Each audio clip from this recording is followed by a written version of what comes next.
This is what love looks like, kids. Don't ask questions you don't want the answer to.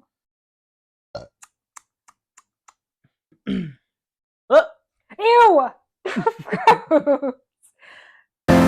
Gross.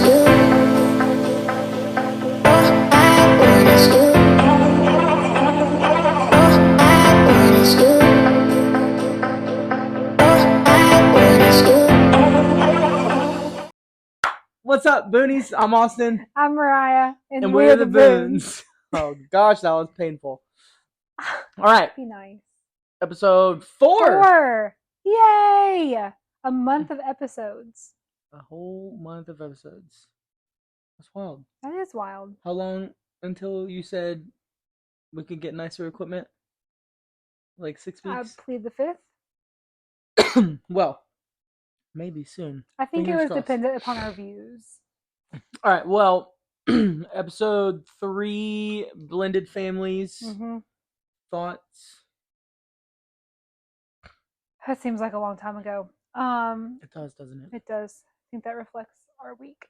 No, it was good. I think I enjoyed talking through it. There felt almost like this weird tension because I think a lot of the things we talked about were like, hey, this is hard. Or this has been a hard dynamic to figure out. And so I like when you can like wrap a bow on something, like you call the happy clappy. And I think a lot of the things we talked about last week weren't necessarily the happy clappy. It was just good to talk through. So I don't know. What did you think? I didn't watch it. Great. Thanks for your support. No, I watched it as I was editing it. I thought it went well. Cool. It was interesting talking about that. I've never thought about how unique of a situation we're in. Like, to me, because it's our situation, like, it's not weird, but then you're like, well, when compared to the norm, it's super weird. Yeah, it feels weird a lot of times for me, but not like a bad weird, just not typical.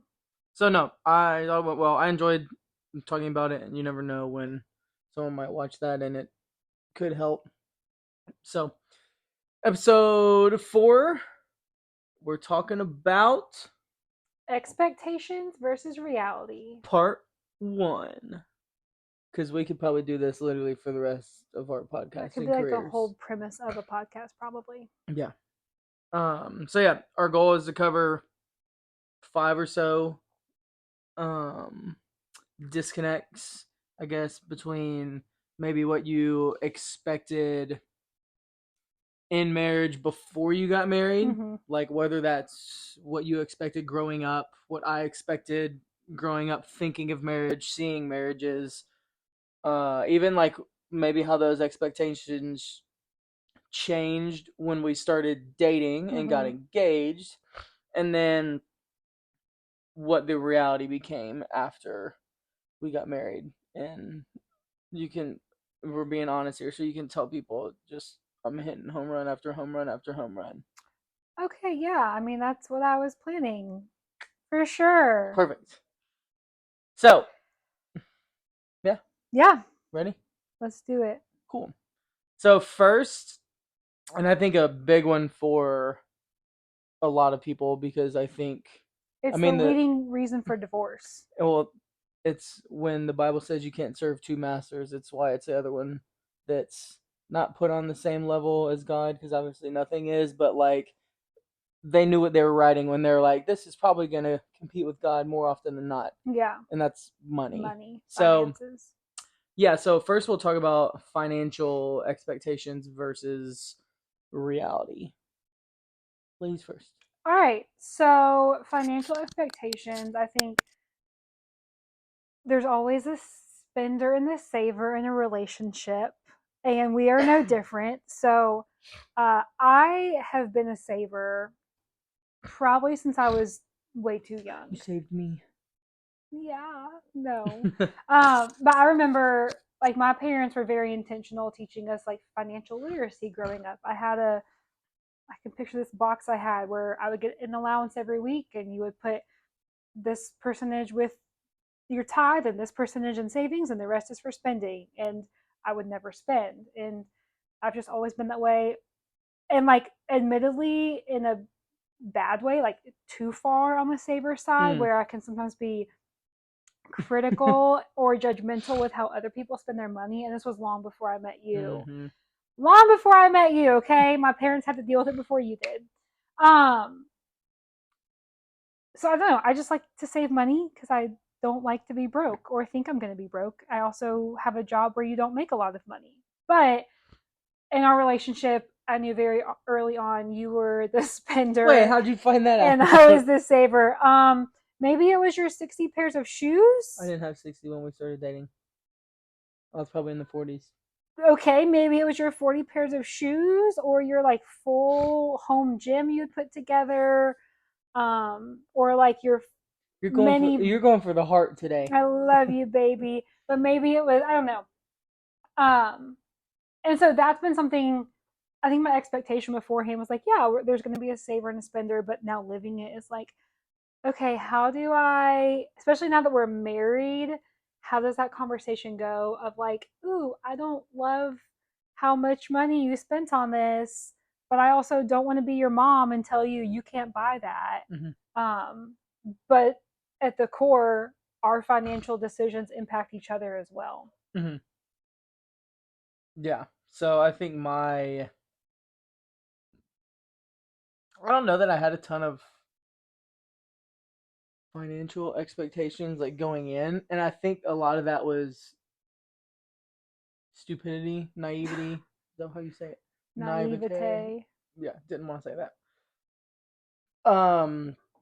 About marriage, like not even really thinking about how like literally every single choice, every choice I make, every action I take affects someone else now. Yeah. Like it doesn't just affect me. Like if I bought a pair of shoes 3 years ago, I was trying to think how long we've been married. If I bought a pair of shoes 3 years ago, like the only person it impacted was me, and like didn't have to think about, like didn't think twice about it, just did it. And so I think my expectation was like nothing had to change when I got married. But then again, it's kind of like, oh shoot, like we don't want to live in an apartment forever, and like we need to tithe to the church that we joined here in Auburn, and there's other things to be saving for. And so yeah, I've always known my name is Austin and I'm a spender. I have a problem. I get it, honestly. It's a huge step. Thanks, Kathy. So yeah, I think that was, for me, it was almost a lack of expectation going into marriage financially. Just a lack of maturity and being like, okay, you're about to marry someone. That means that like parts of you fundamentally are gonna have to change or like meet in the middle. And so, not that I thought I was gonna turn you into a spender or that you were gonna turn me into a saver, but realizing like there's give and take. And I think with that, we both bring things to the table. Like, it is good to meet in the middle. It is good that we're both not savers. I think Olin said, like, if you have two spenders marrying each other, you're going to have a lot of fun, but no future planned. If you have two savers, you're never going to have any fun. So, like, there are areas where it is good to save in areas I would not have saved, or good to spend where I maybe wouldn't have spent.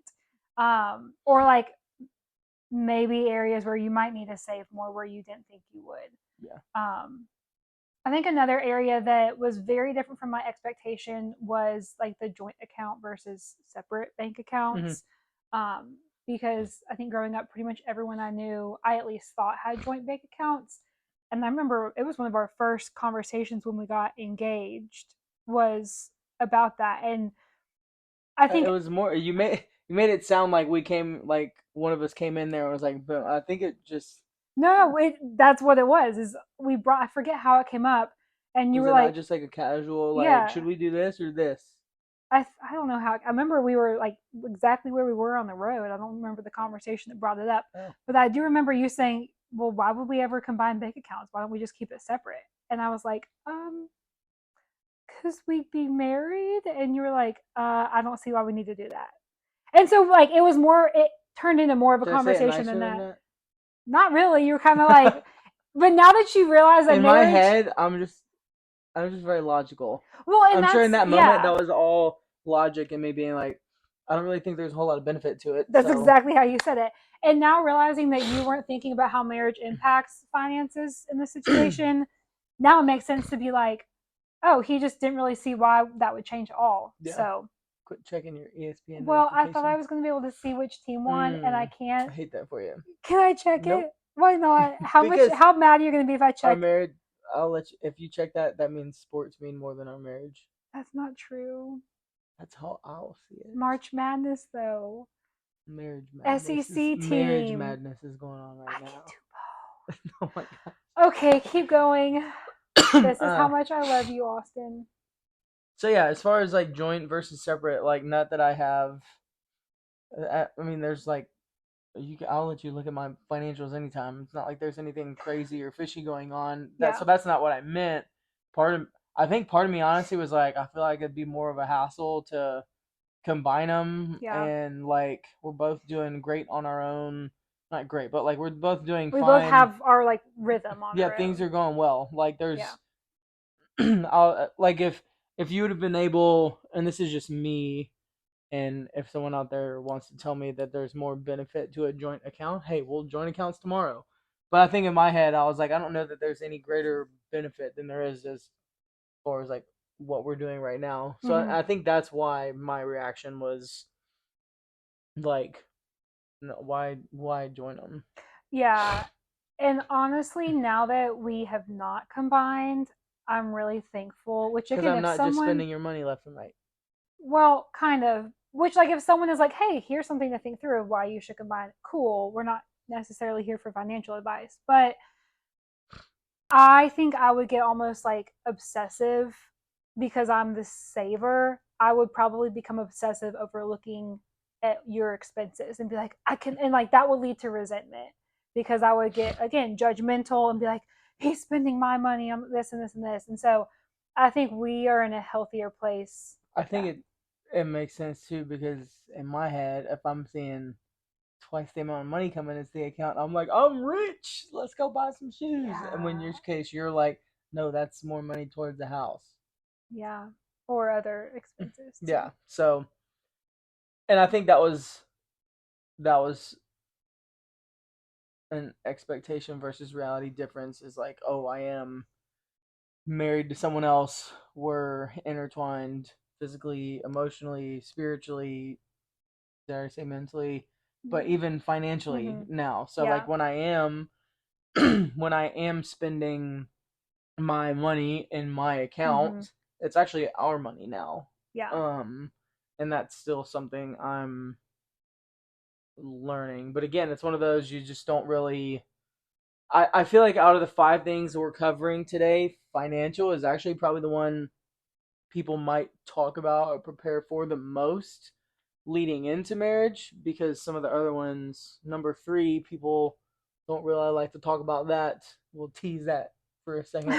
Um, so and then like even for us, yeah, we'll just keep going. But anything else financially as far as expectation versus reality? Well, I think just my expectation was that, and this is just because it's how I was raised, but it's, oh, you're married, everything is combined, you do everything together as far, and so that means that has to mean joint bank accounts.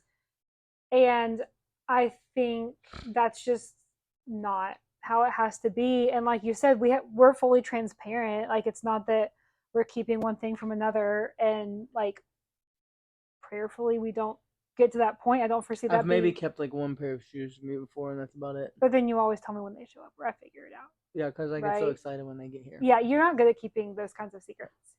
Um, but I think I've realized you can still be open and be on the same page and be sharing finances without having to have a joint bank account. And also, this will probably become a theme throughout the rest of this episode. You don't have to be the finished product right on your wedding day. Like our Oh yeah. finances and like how we understand that, we're still figuring that out, and that's okay Mm-hmm. because that is life and it's okay. Yeah. All right, number 2, division of chores. You get to go first, Austin. Yeah, I think the way we've divided them is perfect. Tell the audience Let's how we've continue divided moving them, forward. Austin. um, Mariah does most of the chores around here. Thank you. Unfortunately, I think I'll give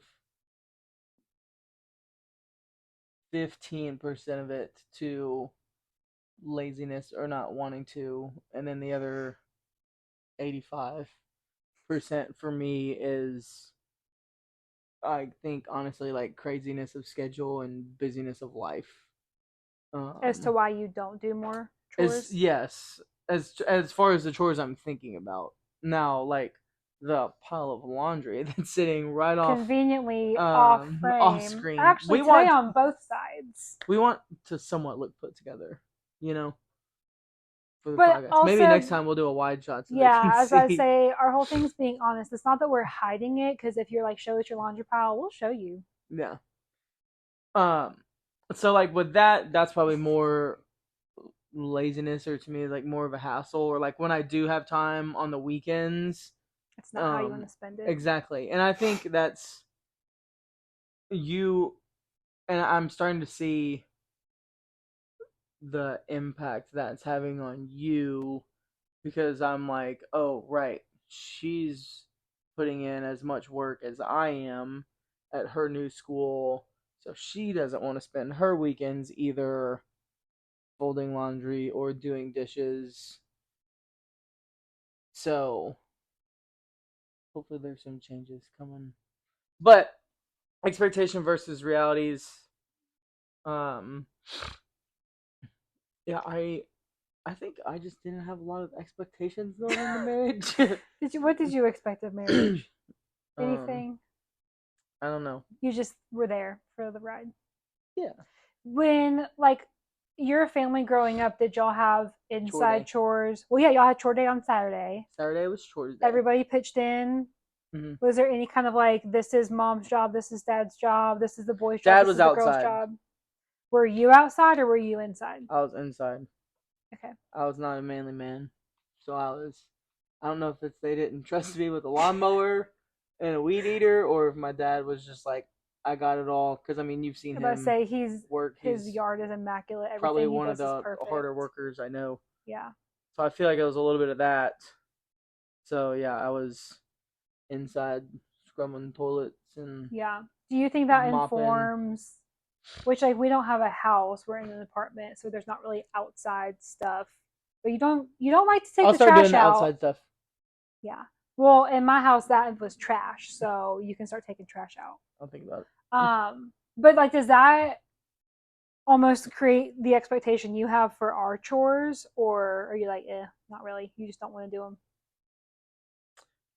Again, when I was doing chores growing up, um, trying to think of how honest I want to be. Oh no, I don't even know where this is going. Well, when I was doing chores growing up, I mean, in middle school, high school, even I guess a little bit after college, when I was back home, like there wasn't, I wasn't this busy, if that makes sense. Yeah, So same. like on Saturdays, it's not like I had a million things to catch up on, or like I wasn't just so exhausted from the week that You I had the was time to like, do chores. yes. Yeah. And also the person who was providing the roof for me was like, do this chore.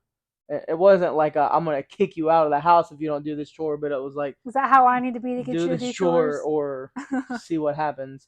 Um, so yeah, I don't know if that's why it hasn't carried over, because again, like just the hours we're putting in, like again, when I'm here, I just like don't want to, like this is the only time of day where I don't have to constantly be like, on and Mm-hmm. like customer service and everything like that, and I can actually just like sit here and do nothing for a little bit before having to get up and go do more stuff. Yeah. Um so yeah, I think that plays into it a little bit. So maybe that was a difference between expectation and reality. But I don't know. I Yeah. feel like you might have more to say. Well, I don't know. I have lots Because of you're dealing with thoughts. the same thing, so but you still do chores. So you're Yeah. just all around better than me. It's recorded now. That was so nice. Thank you, Austin. It's okay. Um, Just feeds into my feelings of inadequacy and all Stop it. Now I that. feel like a jerk. Um, well, yeah, to preface this, we are both in just an incredibly busy season of life, which we're not the only ones. It's not like a woe is me. And I think we're busy because we've been blessed with jobs that we both love and just different social things and family things. Like we're busy. But yeah, I'm just as busy too. But I think my expectation of splitting up chores before we got married would kind of be like not necessarily 50-50 because I feel like just traditionally women do more. Um, and I'm fine with that. And I think you can also like the way you clean is you'll overlook it for a long time and then all of a sudden you're going to like make it And cleaner then than it's it's ever been. spotless. Yeah. So even I remember right when we got married, it was like, okay, I'll do kind of the maintenance cleaning and you can come in every couple months and do like that deep cleaning. So I kind of expected that. Um, but I think in the last since the school year started, it's been not as even as 50-50 or 60-40. And so it's hard because like you're living with your spouse and so they're not just a roommate. But I also remember your sister, I forget how it came up, but she was saying some point in our engagement, and she was like, it's really hard. I think she was talking about her own marriage. She's like, it's hard not to let roommate problems become marriage problems, but don't let that happen. And so that's where I can be passive aggressive about chores, and I can also be very direct sometimes asking about chores of like, hey, can you please do this? Can you please help me with this? That's when I do it. That is not true. I feel like it is. 60% of the time? Give me 72. Sure. Um, I do like you do respect when I'm like, hey, can you please do this? Like, you at least realize I'm serious and like, hey, please help me out with this.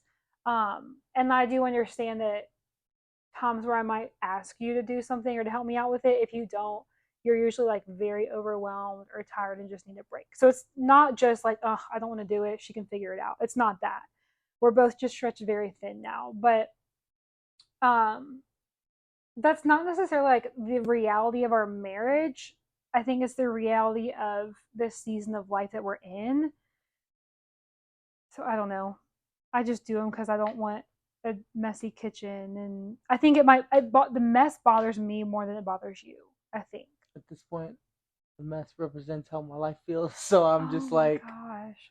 just like with the busyness and the chaos, not necessarily like us, but I so I'm just know. like, it feels at home. But for me, the mess that is right here that I'm pointing at, that adds to the stress that I feel. As opposed to you're like, well, I mean, yeah, of course it's gonna be a mess. I get it. Yeah. But I also think we both extend grace for each other most of the time, even though I just threw you under the bus, and try to recognize like we're both stretched very thin. Yeah. And to your credit, there are times where I'll like plan to wake up early before school and do dishes or something, and you're like, nope, stay in bed, I'll do it later, and you do. So good job, Austin. Yay.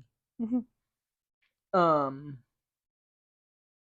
number 3. I really want to know who won the basketball game, but keep going. Number 3, the one we've all been waiting for. Just kidding. It's a Snapchat. It's a Snapchat. Number 3, sex and intimacy. I'll switch them because it rhymed. No, oh, I get it. Number 3. Okay. Yeah. All right, Austin. What was your expectation? Be honest. I think. Well, sex, we've got a lot to talk about when it comes to sex. There's a lot more to unpack in A future couple, I'll say episodes. this: there's a lot more to talk about sex wise in a future episode. Probably a few. Exactly. That will, if you want to say, that will inform the answers that will go on today. So we'll leave that as a cliffhanger. But I mean, I think like anyone expects. I mean, again, we did dating correctly. We almost didn't kiss the whole time we dated. Yep. There might have been like a few times after we were engaged when like the boundary was towed, but still like we stayed pure all the way up until wedding night. And but I think like again, especially the people that do that portion correctly, there's like this expectation of and I don't mean to steal your thunder, but like, oh, how amazing and unbelievable sex is gonna be, and we're gonna have it 3 times a day, every single day, and we're gonna have it 4 times on Sunday. Like, just this outrageous amount to where you're like rabbits. Yeah.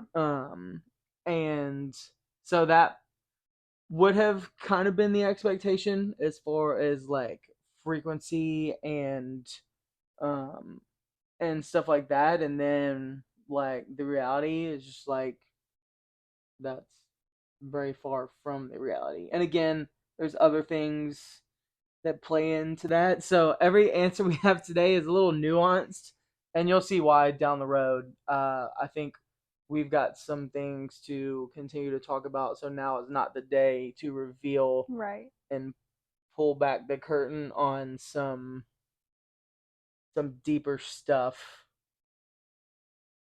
So yeah, that's where I'll leave that. But yeah, as far as expectations,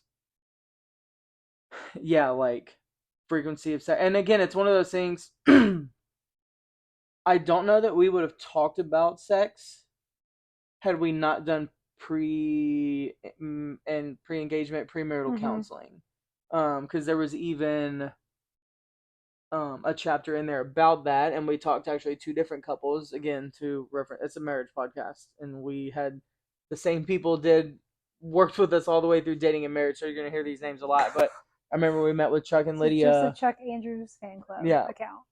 But like we met with Chuck and Lydia, and they were like, talk about it beforehand, like map it out, plan it out, like don't just go in unprepared. Then we talked to Olin and Lena, who were actually leading our pre-marriage counseling, and actually read through the chapter on it. And again, they were like, there needs to be communication and all this other stuff. So I'm glad we talked, because I think it helped correct some of our expectations that might have been off beforehand. But I still don't even think that prepared us for the reality. Yeah, similarly to you, I think there are many reasons that play into this, but I had a very false expectation of what sex would be after marriage. I think part of that is like struggling with temptation even before dating you, of everyone makes it sound like this most amazing thing, and so it probably is, but I can't have it, and that's hard. I think also just the way it's portrayed in our culture that heightens. There's nothing better than it. And when you, even this idea of like, well, how can you not have a trial run with the person you marry? Like, how could you marry someone and not know how that's going to be?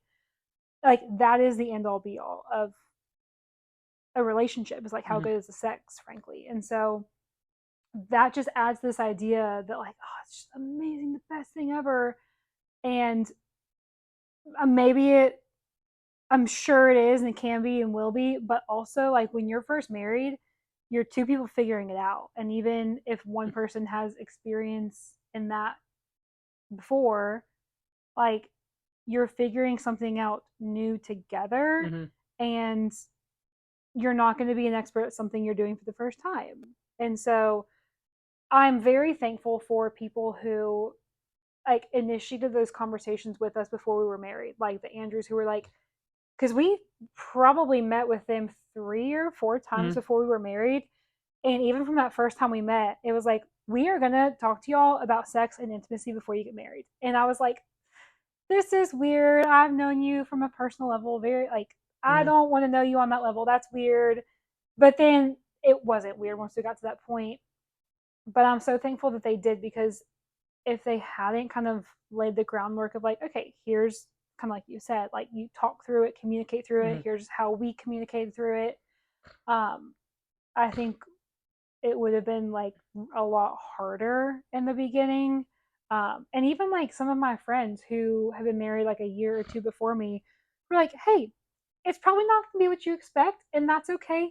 Don't get upset. Even that simple thing of like, oh, okay, it's fine, so that you know when things don't go as you expect, that you're not alone, or like something you don't know, you don't think something's wrong with you. Exactly. Yeah.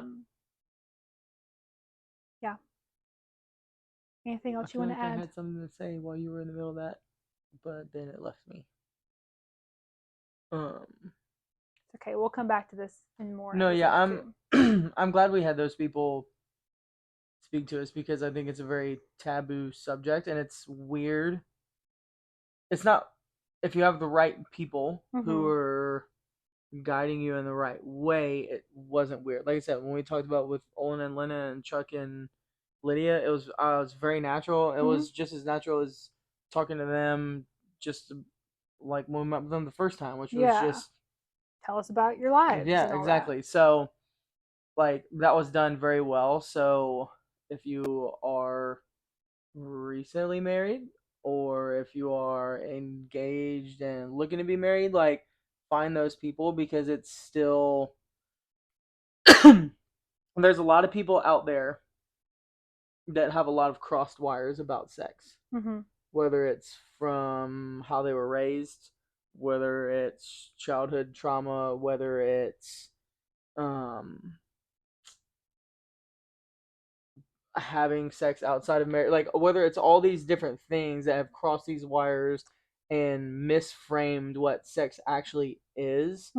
Being able to, so like when those wires are crossed, like I don't, like I know I have a lot of crossed wires when it comes to sex, and so like had we not talked to someone beforehand, there could have been a lot of like, oh, something is wrong with us because it's not happening as frequently as we thought it should be, or like, or oh, it's not what we expected, what's wrong. But then when you talk to someone who's been married for however many years, Chuck and Lydia and Olin and Lynn have been married, for them to be like, yeah, why would you have it figured out? Like, you've been talking about finances, you've been talking about all this other stuff, you've been dating, you've been doing everything but this.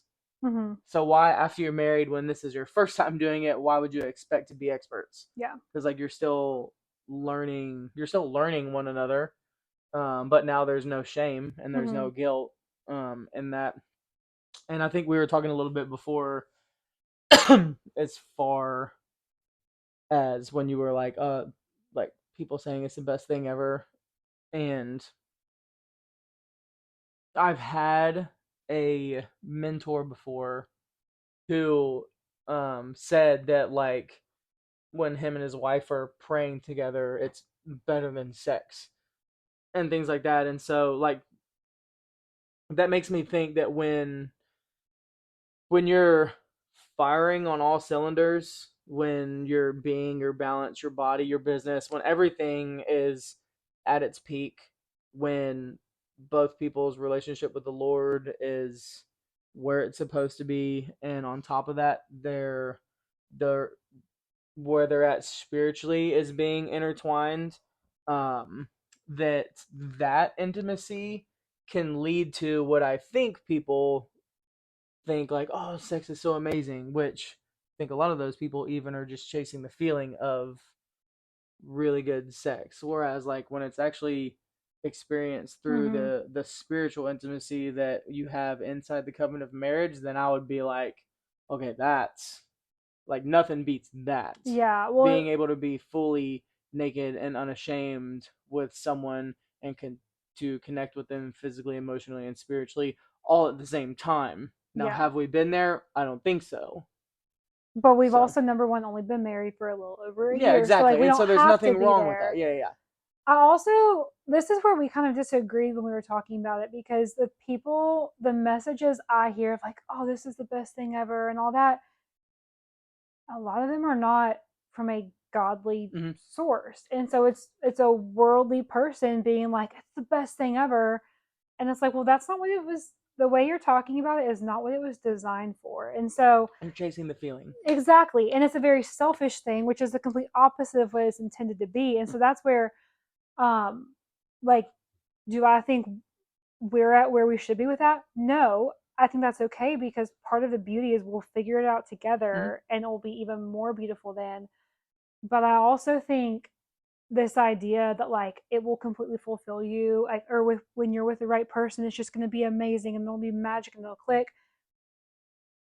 I don't I don't think that is fully biblical and Oh like no, not how it's intended to it'll be. let you down every time if you're looking for it to fill you. Right, because then you've made Anything it a will let you god, down. and Yeah, then that little it, G God. exactly, and it can't fill that Yeah, big G god size hole.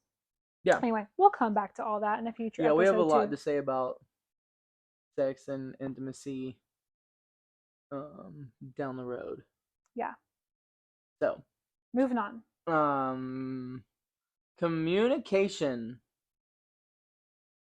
is a lot harder in marriage than I thought it would be. That's funny because before we started filming, I was like, I think we're doing pretty good on communication. No, I think we are, but it's harder than I thought it would be. Before I was married, I didn't have to communicate with anyone. Yeah, I was about to say it's a full time Or job. my communication style was good enough Yeah, and or it worked for me. exactly. I think yeah, that's a good point, because I do think we communicate well. Mm-hmm. I'm very thankful for counseling you had before our that you went to counseling before we were in a relationship, because I think you are able to lead our relationship well in that way. Um, but it's also hard because I think, like you said, you're almost always aware of it and how you're communicating with the other person, either verbally or non-verbally. And especially the first 6 months of our marriage, it was almost this idea of like you never, almost mourning the single life I had, in a way of like I can never just come home and like lay on the couch and like even just fall asleep on the couch because I didn't actually go to bed. Like those simple things that, You can do that anytime. can I don't know, like there's a simplicity to not being married. And I think part of what was hard with that transition for me was the communication of like, and it doesn't feel like a full time job anymore. So I think I'm trying to tap into how it felt early on. But yeah, you've got to communicate a lot. And it's even a tricky balance of like, if something is making me mad, like, okay, is this worth bringing up? Is this worth moving on? Is it worth waiting and bringing up later? Maybe. That's always a balance too. And so, um, I think I didn't really have an expectation in this area, I guess. I Mm-hmm. think people always talk about like the key to marriage is good communication. So I knew it was important. But that's so vague.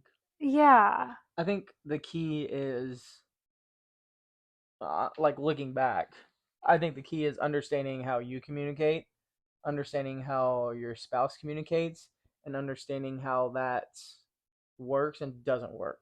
Mm-hmm. And like, again, instead of if someone was like, "What's the key?" I'm not just gonna be like, "Communication is the key," because everyone says that. You can find it on a bumper sticker, you can find it on a coffee cup, but it's so vague. Because then someone will leave that conversation with you and been like, "Okay, well, we just need to communicate better in our marriage." Well, what does that look like? Like for me, Yeah. communication, like I'm from one of the books I read. I think it's How We Love. Mm-hmm. Maybe Mm-hmm. I started it.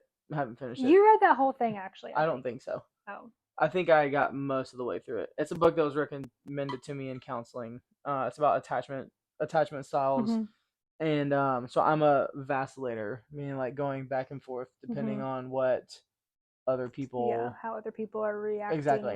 So responding. the way it phrased it and the way I really resonated with is like you're constantly taking an emotional temperature of the room. And like once I read that, I was like, God, this book knows me. But like I've always been very perceptive of how people feel, even when they feel like they're like, I'm pissed off, but no one's gonna know. It's like I know when something's wrong, and she can attest to it. She's like, I hate that you know when something's wrong, even when I might not know something's wrong, or like when I just find out when I'm like, hey, what's wrong, and you're like, nothing, and I'm like, what's wrong? Like nothing. Yeah, I mean, you can ask anyone who's known me for more than 5 years. I am really good at keeping my emotions inside and like not reacting. And I would say in high school, I'm being honest here, but I was really good at being so nice to someone and having someone convince I was their best friend and then I like love them so much. Where really on the inside, I was like, oh my goodness, I cannot stand that person. I was really good at faking it. Um, Maybe still a little bit. I think I've gotten better, maybe, but you like even when we were dating very early on, I thought I was like keeping things inside so well, And and I you're was like, "Why are reading you you like a mad?" book. Yeah, which I love about you, um, because like I need you to call that out in me. I have to make sure I don't get lazy and be like, "Well, I'm not going to tell Austin this frustrates me because I'm just going to make him figure it out because he will." So that's the tension there. But But keep it's going. even one of those things to where like so I'm constantly taking emotional temperature of the room, and so in my head, again, I want to be, and so again that will make me change how I interact with someone to get them to the place where I want to be. Very manipulative. Used to be very Well, it's manipulative. manipulative if you let it be. It Yes, doesn't have to be and though. so I've learned to not be, but and I think even Olin said this and it resonated with me. Like him and I are the kind of people like if we get into a fight, I want to fix it right now. Like I need to fix it right now because like I need us to be on good terms because I don't want to go to bed wondering if my wife is going to be here when I wake up. Which again, you have never given me any reason to think that. But again, That's where your brain another goes. thing a vacillator does is if you always assume the worst, or if I already go through and hurt myself, then you can't hurt me. Mm-hmm. So like if in my head I'm already prepared for you to walk out on me, then when it happens, it's like, oh, okay, I was ready for it. Yeah. But again, she's never done anything to even. She's done the exact That's opposite. off the She's like, I'll table. actually move closer to you in this moment when I have every reason to run. I will actually run towards you. Which is an amazing picture of the That's very gospel and sweet. why I don't deserve you. But um, so like that's where again I know how I communicate, and I've always liked to communicate, but that also she likes to process through things, and so that means that so the expectation coming in would have been my communication style is the best. It's always worked. Let's stick with it. Let's figure it out now. Whereas she might be like, hey, I need some time to think about that. I'm not ready to talk about that right now because I'm still processing Mm-hmm. and I don't want to say something that I haven't fully thought through because it could hurt you and it might not be exactly how I feel. I'm still in the process of feeling. Yeah. Um so that's one of those where it's like I have to understand how I communicate, I have to understand how she communicates and how she processes and realize how those can butt heads at times, but how by me being a little more patient and it might be like, hey, I know something's wrong. I'm ready to talk about it whenever you are. And like let's come back to that, but don't forget Mm-hmm. or like I don't know, but so I think that's where communication is key because again, communication is key in a vague sense is me just being like, "Oh, what's wrong?" and you're like, "Nothing." And I'm like, "Okay, well, I tried to communicate. That's the key. Right. Let's move on." And then 2 months from now, everything comes out at once from you and I'm like, "Wait, hold on." Um so I think that was the biggest expectation versus reality for me is like, oh, I actually have to work with someone else's communication style. I can't expect her to communicate the way that I communicate. Yeah. So, And I think another reality part of this is like you're going to get it wrong. I get it wrong yeah. sometimes where um even though you do like to address things right away, there are times where like you might be frustrated about something but you haven't brought it up. So because I feel like the sense of peace or like just the comfort of like I know you're not going to leave, so I hate feeling like people are mad at me. So in that situation, if I feel tension and I know you're not going to leave me, I'm like, let's just get it out, like hash it out. If you're mad at me, I need you to tell me that. But there are times where I might be like, hey, what's going on? Tell me. And either it's a time where you may not be ready, because there are times when, like, even though you do like to talk now, I can think on some situations in our however many months of marriage where you didn't. I think you were maybe still trying to process something or didn't want to say something to hurt me because again, as a vacillator, you can almost mimic how I am. And so maybe you were waiting. But there also have been times where like I will try to communicate in a certain way or think that you're thinking about something a certain way, try to understand you, and I just get it wrong. Mm-hmm. And that's where like communication works when you seek to understand the other person and almost in a sense adapt to what they need. But even when you get it wrong, you still communicate through that Mm-hmm. and seek to understand and extend grace Yeah. as well. And I think a lot, I think I could learn a lot. Um, Again, there's even a difference in communication. Like, you might even, your expectation now after being married might be like, he needs me to be more direct or this or Mm-hmm. that.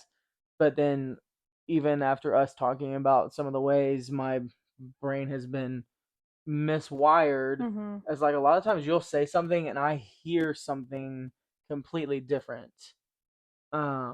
To the point where sometimes like I'll shut down. Yeah. And so I feel like there's even something to say there. It's like even when you are like, I communicated it, like even knowing and seeing those like, oh, okay, I don't know what I said, but something in him's changed, and like, hey, this is, I know this is what you heard, Mm-hmm. but this is what I said, and this is what I meant, and I still love you. I'm not going Yeah. anywhere, and like maybe it's because it did hurt me a little bit, or maybe it's just something in my head, a lie that's being told to me, to try to put me Mm-hmm. in that state. But I think that's even a part of it as well, is realizing that a lot of times what you say, someone will hear something completely different. Absolutely. And I think it's hard in the moment, but there's almost this beauty of figuring that out because I feel like more recently we've started having these conversations where you're like, hey, I know that's not what you said, but here's how I took it or here's how I heard it. And that has helped me so much kind of understand maybe when you if you do shut down or like why something was so important to you. Because I don't know if you don't communicate with me, but also like as people, we try to protect ourselves even with your spouse. And so we don't always communicate those deep, dark things either. But I think we, in the last month or so, have seen a lot of fruit from both of us being like, no, here's what is actually really going on. And here's how I'm really processing that too. Mm-hmm. So we're still figuring it out. But I also think when we make an effort to communicate better and to be more open, to be more honest, I don't think we've ever regretted that. Mm-mm. Now it's hard and it hurts sometimes, but we've never regretted those conversations. Mm-hmm. Yeah. So communication is key. Oh, don't end with that. All right, the last Last one, which one. I think has led to the most fights out of anything for us. Like we haven't really got. I mean, you've been upset with me a little bit for spending too much money on shoes. Now look, Not real upset for though. everyone out there, we're not talking about $3,000 to $5,000 shoes. We're talking about like $150 And workout that's shoes. what So gets it you could be because you worse. say it's cheap and then but you have we need to go whatever. We can Could have be worse. total the One amount of day we're shoes in gonna your do room. a whole episode on shoe reviews. Hmm. Anyway, Okay. But yes, the source so yeah, of never the had most. a ton of. We've never had a ton of fights financially. On a scale of 1 to 10, as far as tension it's created, maybe a 2 out of 10. Yeah, Three I was maybe. gonna say 3, maybe. Division of chores has maybe gotten up to like a 4 or 5. Oh, I would put that below finances, but Intimacy and sex. As far as like I don't fights fight or about that. issues, there's been a lot of revelation recently. Yeah, But I don't think it's really been a source of not a. tension. Yeah. Communication. I mean, there's always a potential for tension there, but at the most, it's ever been like a 4, maybe. Well, in times that I'm thinking where communication was an issue, it was actually rooted in our 5th point that we're about to make here. Yep. So family dynamics and boundaries. Boundaries. So, um, yeah, the most helpful thing that we're still wrestling with. I wish we could just literally take what this person said and run with it. And I think I have the bigger. No, I think both of us I'm have. so curious what you're I gonna think say. both of us have a little bit of an issue for different reasons with this.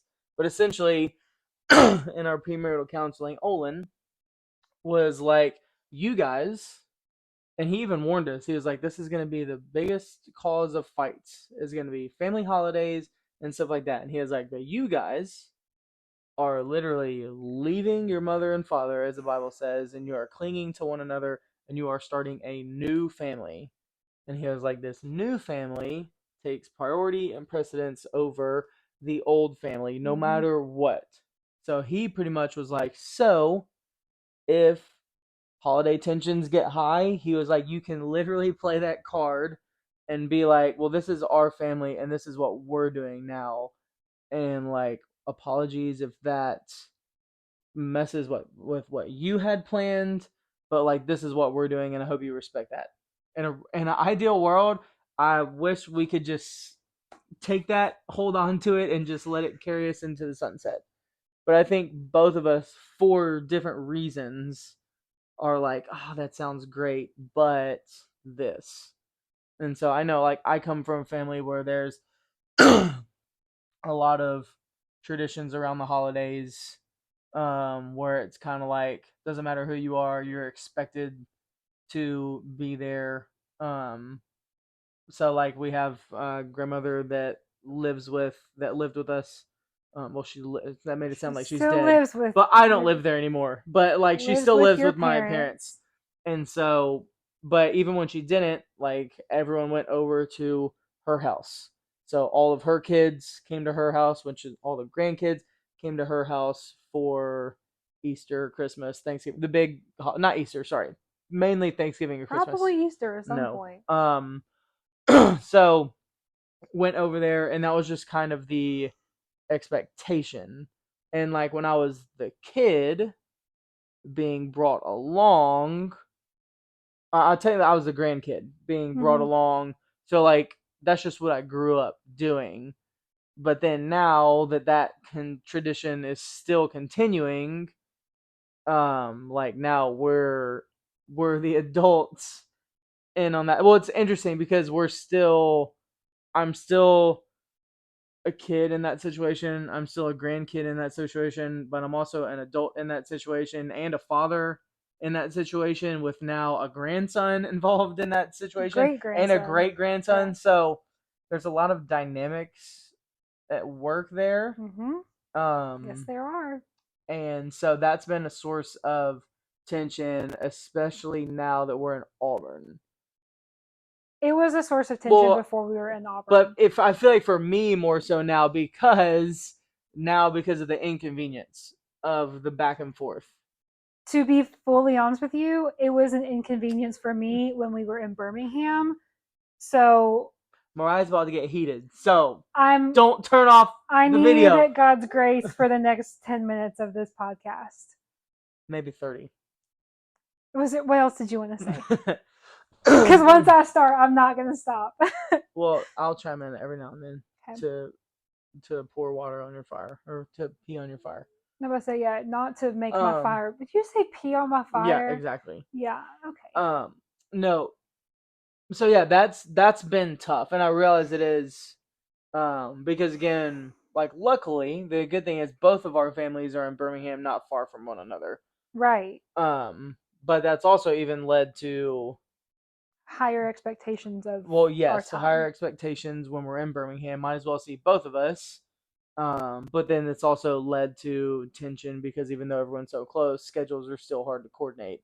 And it's like, oh, we're gonna see your family, but not my family, kind of thing. So, no, this has actually led to a lot of fights and again, I think one of the harder parts for me is having a grandson and great grandson in the equation and how that factors in because and I even remember Olin being like, when you get married, it's hard. When you have kids, and now everyone wants to see the grandkids, he was like, it becomes very hard. And so that was already my reality before we got married. Before we got married, I had nowhere to be. But it, So, like it wasn't. It was not the same reality because when he was coming to events, everyone was already there, and there was one family involved. Like when you had red. But now it's like on a holiday, it's navigating my family schedule, your family schedule, Red's schedule. Where's Red going to be? Who gets time with Red? And and everyone feels like they deserve time with them. not everybody, but I think it has led to unequal value of time and things not being equal in that sense. So I don't know. So the expectation was it was going to be easy. The reality is it's been I never I thought, want to say a well, bad word, but it's been the crappiest part of marriage. I never thought it was going to be easy since we I thought it was started going to be dating. easier than it has I been. never did because it was always hard when we were dating. It was never kind of like we talked about last week. It had been a yellow flag, still probably the hardest thing to figure. Like I hate when the holidays are coming up and having to navigate schedules and all that. Like I hate it a lot. And hate's a strong word. But it doesn't mean like Christmas is canceled this year. no, because I tried to do that and then we had tension because you can't do that. But all that to say, what was you made me lose my train of thought. Good. Oh, there is never a moment, even though it's hard, where I'm like, oh, I wish it were a different person, or I wish there were different. Like, I never wish away the people or the situation, and I think that's important to verbalize. Is like, hey, when I'm frustrated with X, Y, Z, I'm not regretting my decision to marry you. Just laying that out there. So some dynamics at play. One big thing that was brought up in our premarital counseling with this was the idea that no one else gets a vote. And kind of like what you were saying of you're making a new family and this family gets priority. There are times when other people think they have opinions on your life, but by the fact of you being married, the only people who get a vote are you and your spouse. And I feel like we've been on the same page a lot with like anytime that's come up, you and I were always like, yeah, no one gets a vote. But it doesn't make it any easier because Oh you're no. letting down other people in some Oh yeah, way. somebody's gonna be pissed off. And you're not gonna look at like I'm not gonna look I at would rather in-laws and other family members be pissed off than my wife. which I think is so important. And like I love you for saying that because there are so many other I people. got to sleep next to this person. Yeah, but there's so many other people who are like, no, you wife, you need to get in line so that my mom's happy, so that Oh my yeah, dad's yeah. happy. And so like I love that we are on the same page with that. And I think that's so important to say and not take for granted. Um, I think another factor at play here is our family background and like family expectations. So like you said, your family, a lot of them live in the same area. Y'all were at Mm-hmm. big holidays together. For the time being, everyone's still bringing spouse and grandkids and all of that to I'll be curious because all the grandkids, my level, so not Charles, but my level of people are all starting to get married, have kids, get into a new stage of life, or I'll be curious if someone else is like, "Yep, not doing this Well, anymore." and that you're about to get to my third point, but your family was big into that, and even like as we were dating, anytime anyone would have a birthday, everyone's at their birthday dinner, and my family is not like that at all. And my parents moved away from their parents shortly after they got married. We kind of were raised like it's our family of four: mom, dad, sister, like, and me. And we have like we are super tight, super close, and so we have our very strong traditions as a family of four. But there's not this big family gathering because we're literally all over the country, from New York to Florida to Hawaii. And I think sometimes that has led, at least this is how I have taken it, to my family getting the short end of the stick, because they're like, well, your family doesn't do all this big stuff. And it's like, it might not be big in the way you think it is, but it is just as important to us. Um, or like my family might be traveling more for work things on holidays. And so we can't, our schedule just looks different. And it's like, well, they decided to travel. So that like that was their decision. It's like, well, but I still want to be with my family at that time. And so like, yeah, this has led to the most disagreements in our marriage. Um, I think the third factor at play for me is I am really bad at skipping ahead in the story and foreseeing a future problem and trying to fix it now.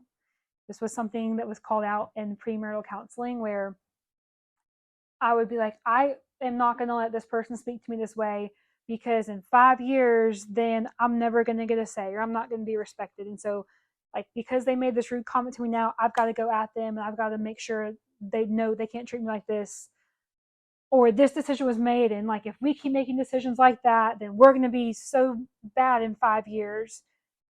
And I'm trying, I know I'm being vague, but I'm also trying to respect the other people involved and not throw them under the bus. I think people know who they are by now.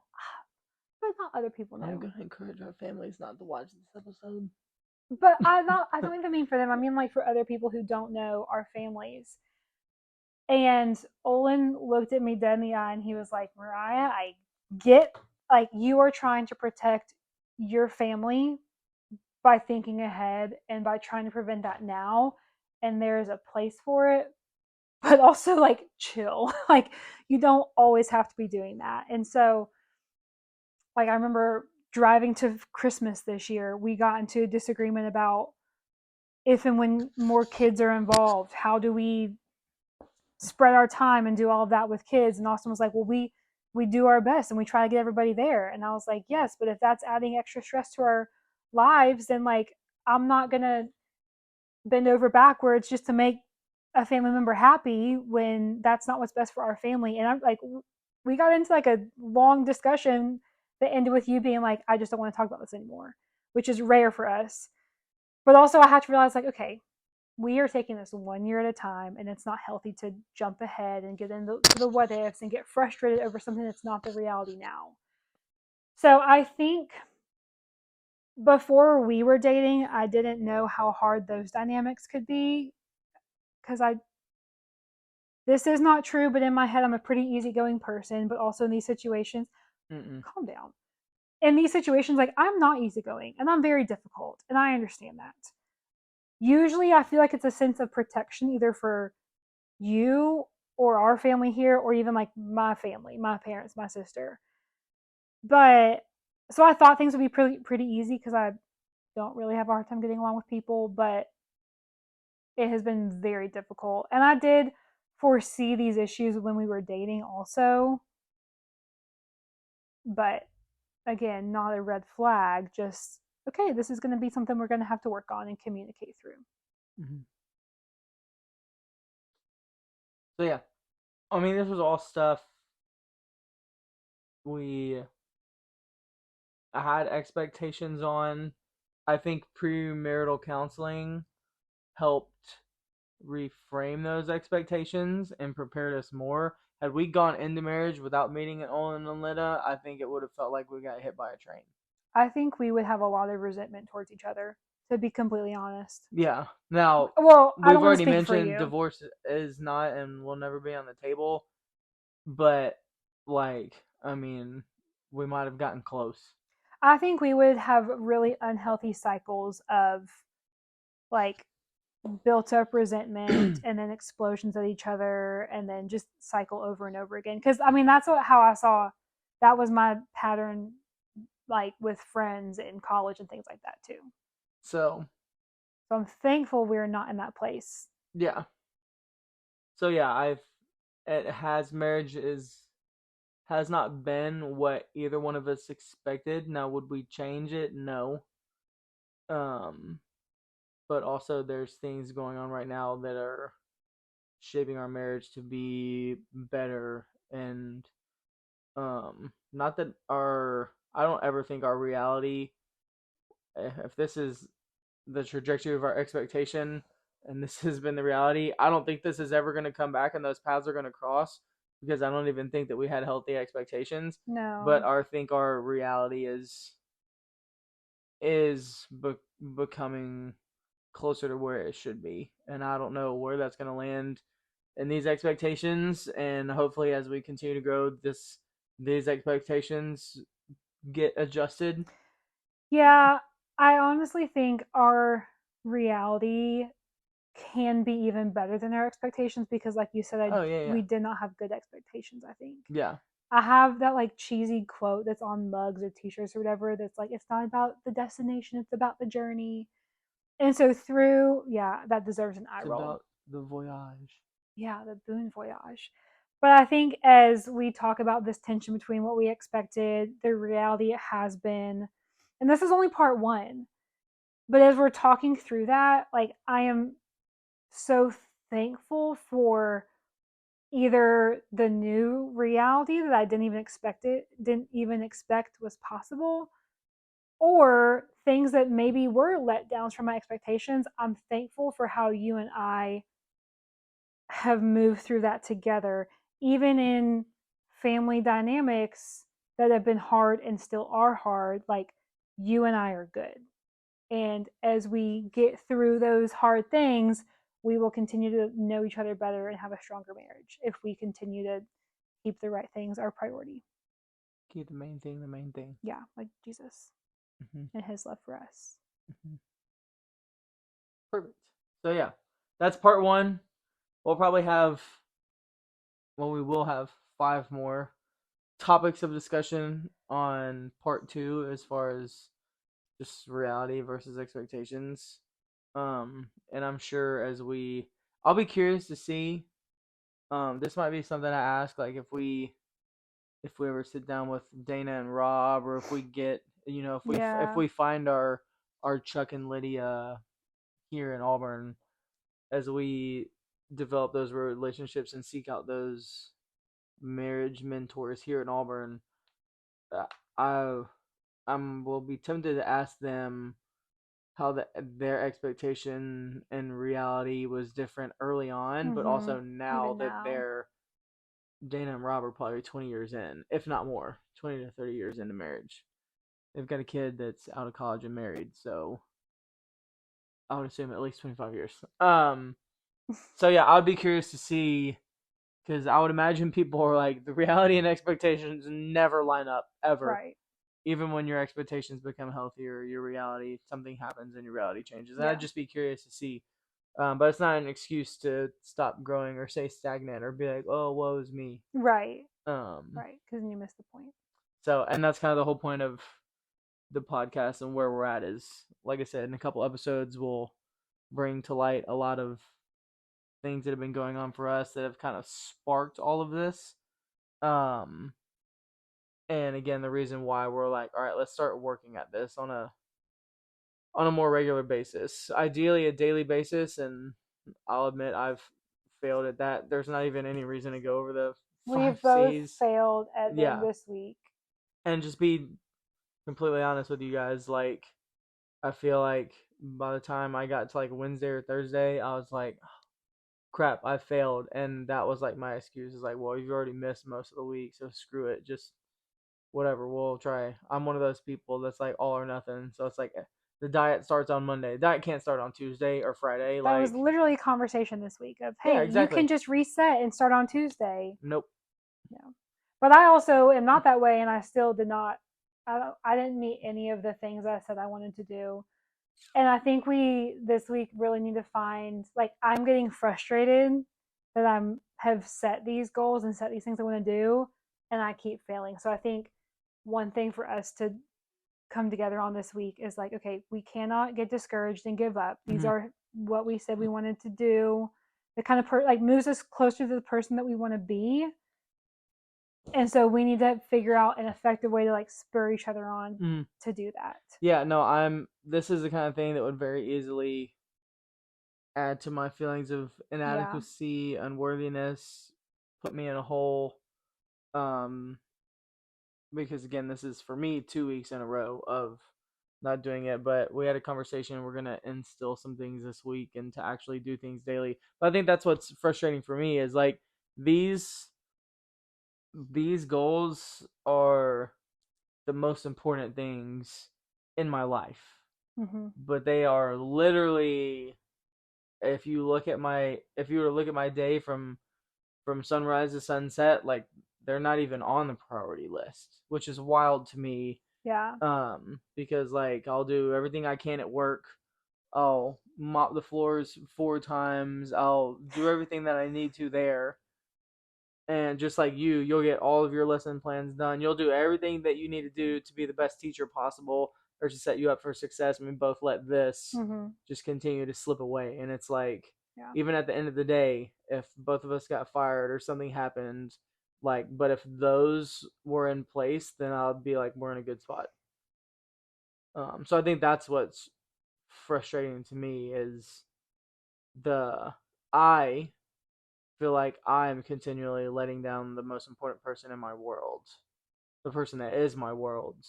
And I feel like I'm continually letting you down. And that's what's frustrating because you need better from me. So, Yeah. apologies. Well, apologies over here too, because I haven't done them either. And I don't know, I just like recently have been feeling like our life is just cluttered. Maybe it's the mess in our house, but like there's, I have been a pretty simplistic person usually. I don't like a lot of stuff. I just like kind of the bare minimum. And I feel like there's just lots of stuff in my life right now, but there's a frustration level. And I think this, our 5 C's, 4 B's, whatever, core four, A, B, C, D, E, F, G, like it's bringing out that frustration because, like you're saying, that's what matters. And I can't get to that because of all the other stuff in the way.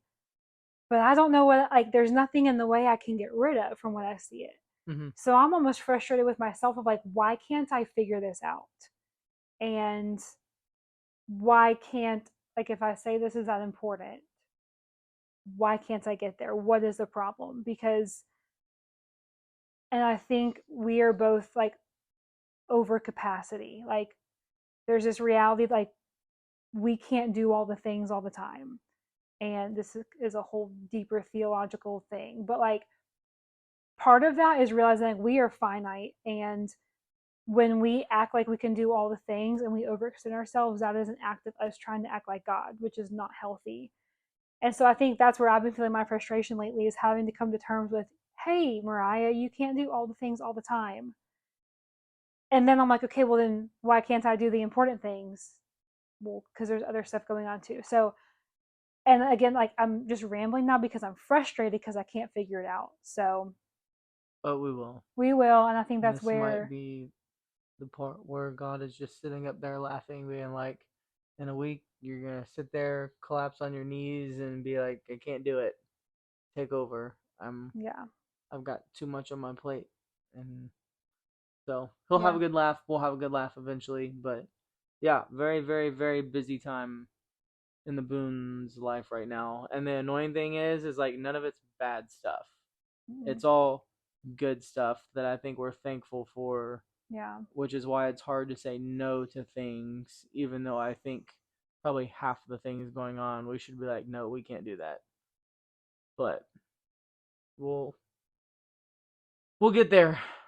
But yeah, I mean if we're being real, like this is being real. There's a lot going on. It's easy to, if you saw, it'd be really easy for you to come up and be like, "Oh, how are you doing?" And for us to be like, "Oh, we're good."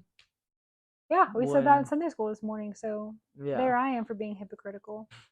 when in reality, like we're not. Now we're not in like a terrible spot, but I would be like, we're not good. I think we're just not We're where we both want to be, and that's hard to admit. gasping for air. We're not drowning yet, but I feel like I'm we've drowning. been wading water for long enough Yeah. that we're starting to sink. Um, so yeah, here's to being real. I say Now that's when there's you need no your happy margarita. clappy at the end. I No. dumped it out earlier.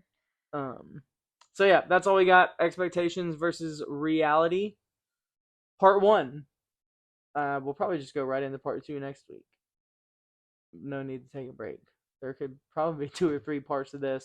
I thought you meant right now, and I was like, you want to do this at No, 10 no, no, no, o'clock. no. Okay. We'll do part two, potentially part Yeah. three, depending on See feedback. where the Lord leads. And then as we continue to have conversations and unpack things, then we'll start getting into the Yeah. PG-13 rated episodes where a lot of the stuff that we're vague about now will start to make sense. Um, so yeah, episode 4 in the books. Now's when you It's go, a wrap. bye. Bye.